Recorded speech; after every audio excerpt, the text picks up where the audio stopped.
Okay, so understanding the basics to improve your listening skills. This is today's module. Okay, so let's start off with the importance of listening. Why is it important to listening? Because it helps to build connection, it helps to build trust, and it helps your child to feel valued, to feel understood.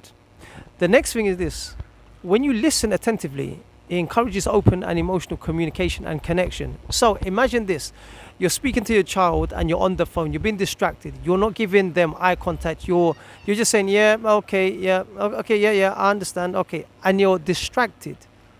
Now, the way that the child will perceive this is, my dad's not really interested in what I have to say. He's not giving me the full attention that I need. He's not engaging with me. He just seems distracted. So if I'm distracted, if I come across distracted, that means I'm not important to my dad because he's not giving me that bit of attention. This is how important it is about listening attentively. Listening attentively doesn't mean nodding your head. That's just bare minimum.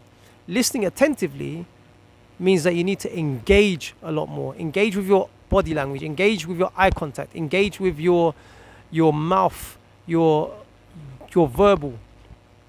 This is what I'm talking about, active listening. Okay, so now I want to emphasize more on active listening. What does that look like?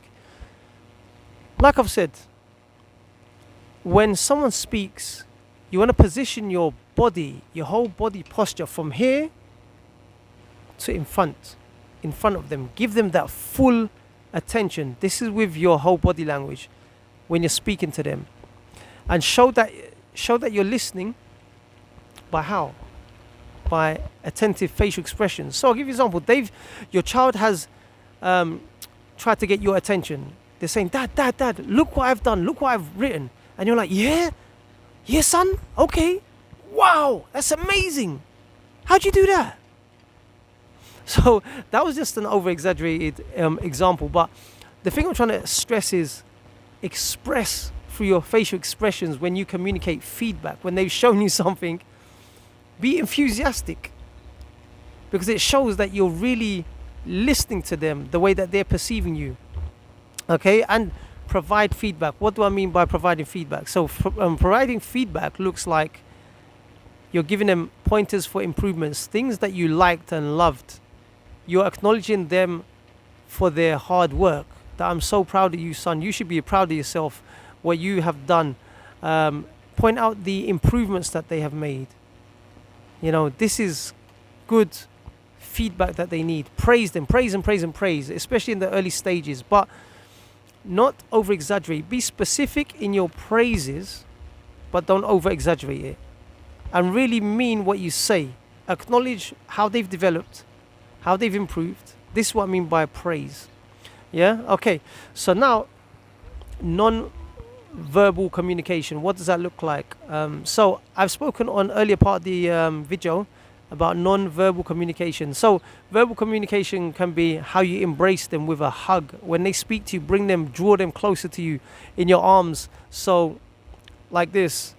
Yeah? So this is all about non-verbal communication.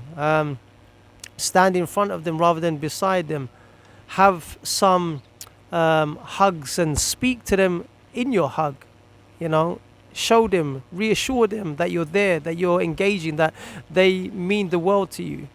This is how you can interact non-verbally. Yeah, facial expressions need to match what you say, not the opposite. It doesn't synchronize. It doesn't make sense that you're happy with them, but your facial expressions don't say it, or your facial expressions say it, but your verbal communication doesn't say it. Everything has to be aligned. Mean it. Really be genuine about how you come across to your child, especially when you're speaking to them, and be physically available for them. You don't have to be physically available for them all the time. But as long as they build up a good reference where you're habitually there from time to time, you're physically around them, you're just there if they need anything, you don't have to give them so much attention, but just little bite size here and there throughout the day or whenever you're around. Just make sure that you're involved in their life, involved in what they have to say, involved in what they're doing, because it goes a long way. Okay, let's move on.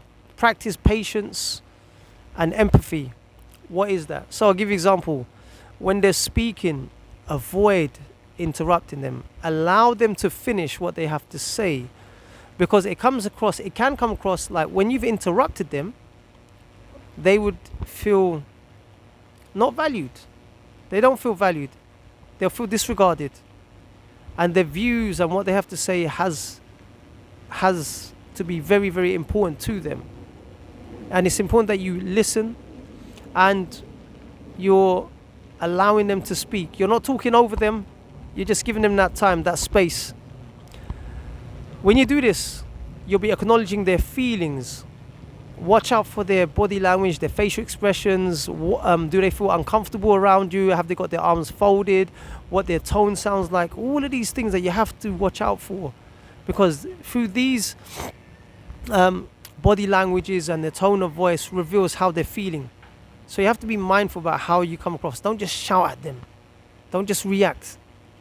Let them come to you. Be open, so that it makes it easy for them to come to you to communicate with you. You have to be very, very embracive. They have to feel safe, because if you're not embracive, they're not going to feel safe. They're not going to be able to turn to you. And as they're growing up, they're going to be very, very insecure, especially when they're going into their own personal relationships with a potential spouse in the near future. So you have to teach them, you have to educate them, you have to train them in ways that you're approachable, you're embracive, and you're there to help, to assist them. Yeah. And also, do not react before you respond. Yeah. So that means hold back. They could be coming to you with some bad news or some things that they have done to upset you. Hold back. Listen to them. Try to understand where they're coming from before you start judging them and screaming at them and shouting at them. So those are just a few basic things to watch out for.